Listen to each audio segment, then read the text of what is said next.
अस्सलाम वालेकुम students, welcome to my YouTube channel. इस वीडियो में हम क्लास 6 मैथ की एक्सरसाइज 6.2 को कंप्लीट सॉल्व करेंगे। तो आप वीडियो को आखिर तक देखें ताकि आपको कंप्लीट एक्सरसाइज की समझ आ सके। तो चलिए एक्सरसाइज को सॉल्व करते हैं। एक्सरसाइज का सवाल नंबर 1 है, right the following sentences symbolically. तो ये जो सेंटेंसेस लिखे हुए हैं इनको हमने सिम्बॉलिकली लिखना है, यानी कि सिंबल के तौर पर लिखना है। ठीक है। पार्ट 1 है, the sum of numbers n and 6 is 20। तो इसको हम सिम्बॉलिकली लिखते हैं। ठीक है। Question number 1 part 1, the sum of numbers n and 6। n and 6 का हमने सम करना है, तो ये आएगा n + 6। किसके इक्वल है? 20 के इक्वल है। ठीक है। n और 6 का सम किसके इक्वल है? 20 के इक्वल है। तो ये पार्ट 1 कंप्लीट हो गया। अब पार्ट 2 है, the difference of numbers n and 27 is 5। n और 27 का डिफरेंस क्या है? 5। Question number 1 part 2, n - 27 equal आ गया 5 के। तो ये n और 27 का डिफरेंस 5 के इक्वल है। ठीक है। तो ये पार्ट 2 कंप्लीट हो गया। Part 3, 4 times a number n is less than 7। क्या है? 4 times a number n। n का क्या करना है? 4 टाइम्स, यानी कि n को 4 से मल्टीप्लाई करना है। तो ये लेस देन किससे है? 7 से लेस देन है। ठीक है। Part 3, 4 times a number n। n को 4 से मल्टीप्लाई किया, 4n। ये लेस देन किससे है? 7 से। लेस देन 7, ये लेस देन का सिंबल है। ठीक है। 4n less than 7। तो ये पार्ट 3 कंप्लीट हो गया। पार्ट 4 है, 2 times a number n is more than 25। तो क्या कहा है?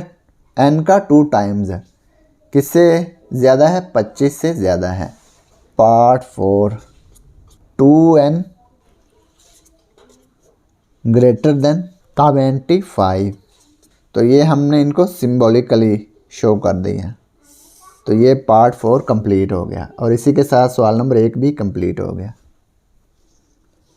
सवाल नंबर 2 है, which of the following statements are true and which are false.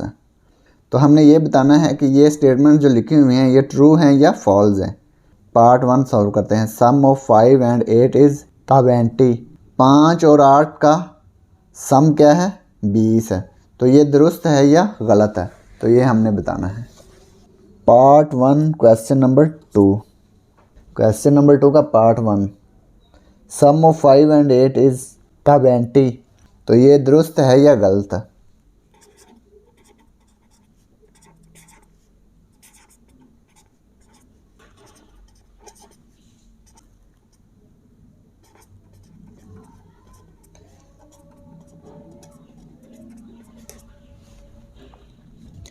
पाँच और 8 का सम क्या है? 20 है। तो ये दुरुस्त है या गलत है? 5 और 8 कितना होता है? ये 13 बनता है ना। 5 + 8 13। तो 13 इक्वल 20 क्या आता है? नहीं ना। तो ये फॉल्स स्टेटमेंट है। ठीक है। क्या लिखेंगे? फॉल्स। आंसर क्या आएगा इसका? False. Part 2, product of 3 and 10 is 30। तो इसमें क्या कर रहे हैं? 3 और 10 को मल्टीप्लाई करने से क्या आता है? 30। तो ये दुरुस्त है या गलत? फॉल्स है या ट्रू? तो ये ट्रू है। Part 2, product of 3 and 10 is 30। तो 3 और 10 का प्रोडक्ट क्या है? 30। तो ये दुरुस्त है। तो आंसर क्या आएगा? ट्रू। ठीक है, ट्रू आएगा। तो ये पार्ट 2 कंप्लीट हो गया। पार्ट 3, 9 + 19 = 28। 9 और 19 को अगर ऐड करें तो कितना बनता है 28। तो ये ट्रू है या फॉल्स? पार्ट 3। तो इन दोनों को ऐड करके देख लेते हैं। 19 + 9, 9 9 18, 8 एक कैरी 1 और 1 2, तो ये 28 ही आता है ना, तो ये ट्रू है। आंसर इसका क्या आएगा? ट्रू। तो ये पार्ट 3 कंप्लीट हो गया। Part 4, 6 + bracket 8 - 2 bracket equal to 0, तो ये ट्रू है या फॉल्स? पार्ट 4, 6 + 8 - 2 = 0, तो क्या लिखेंगे? 6 + 8 - 2, इसका क्या आंसर आता है? 8 - 2 का आंसर 6 है, ठीक है। तो ये भी 6 आ गया, इक्वल 0। 6 + 6 है तो ये आ गया 12। 12 = 0 के होता है नहीं ना, तो ये फॉल्स है, ठीक है। आंसर क्या आएगा? फॉल्स, यानी कि ये गलत है, ये इसके इक्वल नहीं हो सकता। 12 0 के इक्वल नहीं आ सकता। पार्ट 5 है 7/8 + 3 > 16, तो ये देखते हैं ये ट्रू है या फॉल्स। क्वेश्चन नंबर 2, पार्ट 5, 7/8 + 3 > 16, तो 7/8 + 3 इसको सॉल्व करते हैं। इसका एलसीएम आ गया 8 7, 8 3 24, यानी कि एलसीएम को 3 से मल्टीप्लाई किया। 7 और 24, तो ये आ गया 31 ओवर में 8। तो इसको डिवाइड कर लेते हैं 31 को 8 पे। 31 / 8, तो ये आ गया 3.875 है। इसको हम राउंड ऑफ करके ऐसे भी लिख सकते हैं ना, 3.9 > 16।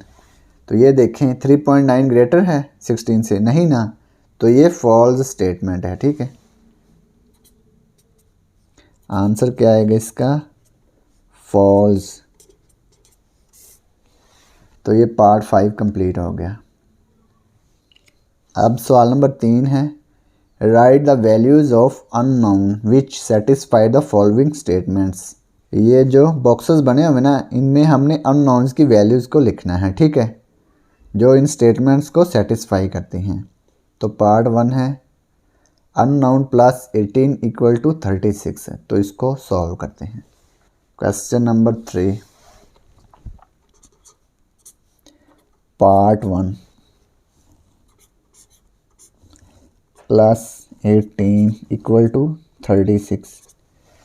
यहाँ पे हमने अननोन की वैल्यू फाइंड करनी है, इसको हम x फ़र्ज़ कर लेते हैं, ठीक है। x + 18 = 36। 18 दूसरी साइड पे जाके माइनस हो गया, तो दूसरा तरीका ये भी है, दोनों तरफ हम 18 को सब्ट्रैक्ट कर लेते हैं, ठीक है। इस तरफ भी 18 को सब्ट्रैक्ट किया, इस तरफ भी, तो ये 18 से 18 कैंसिल, x इक्वल आ गया 36 - 18, तो ये आ गया 18। तो x की वैल्यू क्या आ गई? 18। तो यहाँ पे अननोन की वैल्यू क्या आएगी? 18। 18 + 18 = 36, तो यही वैल्यू हमने फाइंड करनी थी। तो ये पार्ट 1 कंप्लीट हो गया। पार्ट 2, 3:5 प्रोपोर्शन अननोन रेशो 10, तो इसको सॉल्व करते हैं, अननोन की वैल्यू फाइंड करते हैं। पार्ट 2, 3:5 प्रोपोर्शन अननोन रेशो 10, तो हमने अननोन की वैल्यू फाइंड करनी है। तो यहाँ पे हम 3:5 अननोन की वैल्यू क्या लिख लेंगे? x है। एक्सट्रीम्स और मीन्स, तो एक्सट्रीम को मल्टीप्लाई करने से इक्वल किसके आता है? मीन्स को मल्टीप्लाई करने के इक्वल। 3 × 10, ये आ गया एक्सट्रीम्स। 5 × x है, ये हो गया मीन्स। तो दोनों तरफ 5 पे डिवाइड कर देंगे, 5 से 5 कैंसिल, 5 1 5, 5 2 10। 3 × 2, तो x किसके इक्वल आ गया? 6 के इक्वल आ गया। तो ये अननोन की वैल्यू क्या आ गई 6 है। तो यही हमने फाइंड करना था। Part 3 20% of 2000।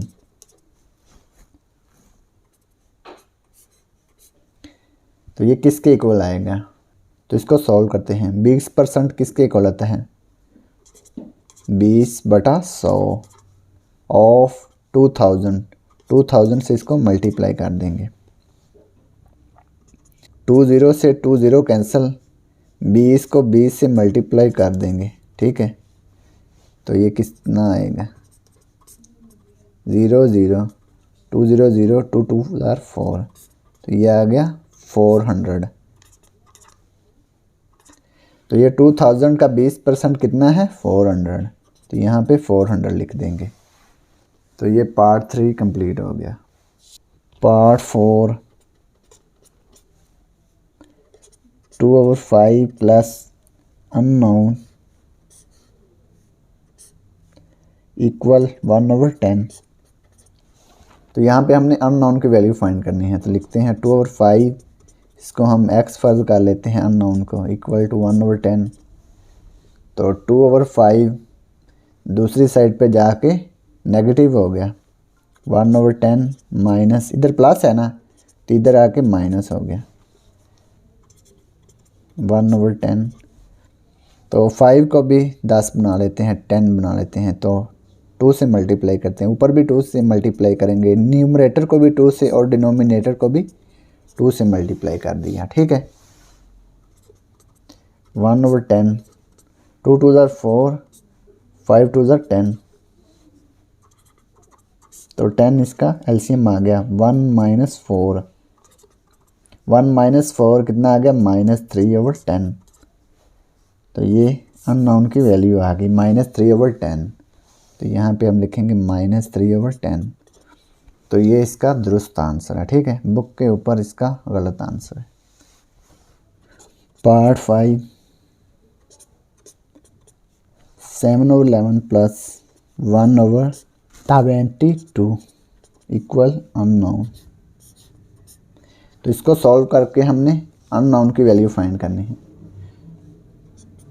7/11, ये डिनोमिनेटर 22 है तो 11 को भी 22 बना लेंगे, यानी कि 11 को भी 2 से मल्टीप्लाई कर लेंगे, फिर 7 को भी 2 से मल्टीप्लाई करना पड़ेगा, ठीक है।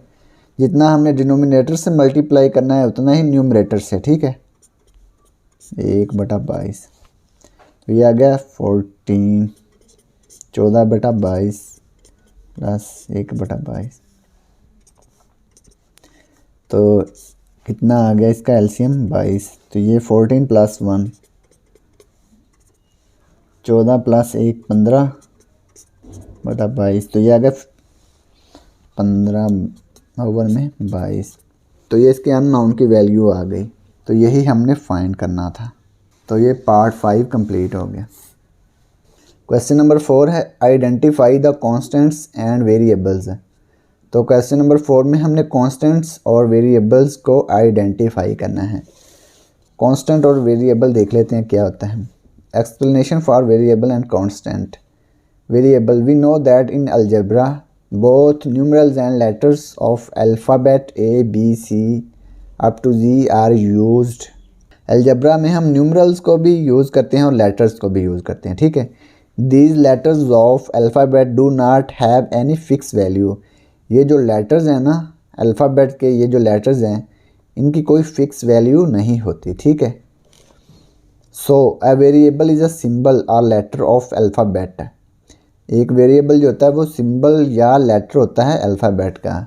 That represents a quantity the value of which is not known. तो ये क्या रिप्रेजेंट करता है? एक वैल्यू को रिप्रेजेंट करता है जो हमें मालूम नहीं होती, ठीक है। तो वेरिएबल की ये डेफिनेशन है, ठीक है।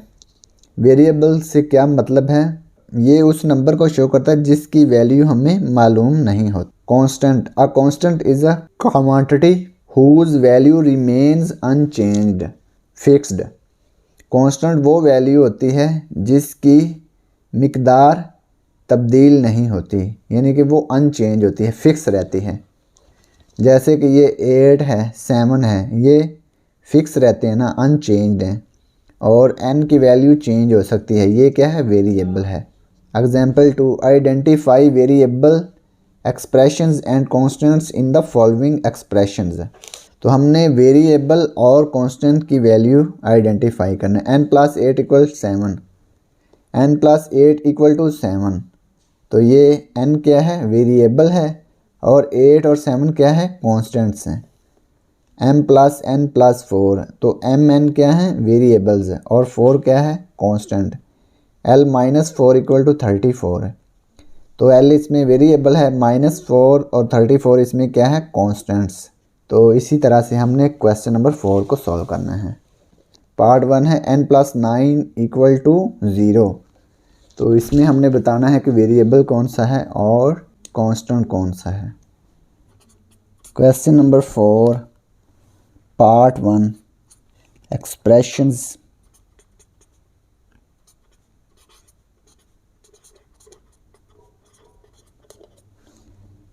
वेरिएबल्स,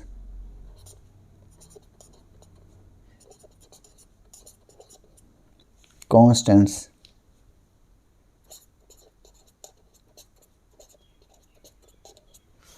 एक्सप्रेशन क्या है पार्ट 1 का, n+9 = 0।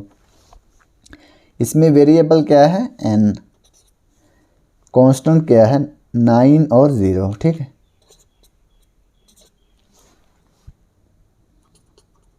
Part 2, 7p + 2 = 9। इसमें वेरिएबल क्या है, p वेरिएबल है, 2 और 9 कांस्टेंट्स हैं। बुक में 7 को भी कांस्टेंट शो किया हुआ है, लेकिन ये क्या है, कोफिशिएंट है। तो बुक में आपको कोफिशिएंट नहीं दिया हुआ, ठीक है। ये हमने एक्सप्लेनेशन में पढ़ा है ना, वेरिएबल और कांस्टेंट पढ़ा है, कोफिशिएंट नहीं पढ़ा। तो 7 क्या है, कोफिशिएंट है। तो यहाँ पे सिर्फ 2 और 9 कांस्टेंट्स हैं, ठीक है। तो बुक में गलत लिखा हुआ है, 7 कांस्टेंट, ये कोफिशिएंट है, ठीक है। 1/3xy, वेरिएबल क्या है इसमें, x और y, कांस्टेंट्स क्या है, 1/3। Part 4, 7i + 4 = 9। वेरिएबल इसमें क्या है, i, कांस्टेंट्स क्या है, 4 और 9। 7 भी इसमें उसने कांस्टेंट शो किया, लेकिन 7 क्या है, कोफिशिएंट है, ये कांस्टेंट नहीं है। तो बुक में गलत लिखा हुआ है। पार्ट 5 है m+9 + 8। m और n क्या है, m+n + 8, m और n क्या है, वेरिएबल्स, और 8 क्या है, कांस्टेंट, ठीक है। पार्ट 6 है 9x + y - 37। तो वेरिएबल इसमें क्या है, x और y, x और y क्या है, वेरिएबल, -37 क्या है, कांस्टेंट। x के साथ 9 है, 9 भी उसने कांस्टेंट शो किया है, लेकिन ये क्या है, कोफिशिएंट है, ठीक है। तो कोफिशिएंट कांस्टेंट नहीं है, ठीक है। तो ये क्वेश्चन नंबर 4 कंप्लीट हो गया, और इसी के साथ एक्सरसाइज भी कंप्लीट हो गई। और अगर आपको इसमें कोई डाउट हो तो आप लाजमी कमेंट बॉक्स में कमेंट करें। And thanks for watching this video. खुदा हाफिज़।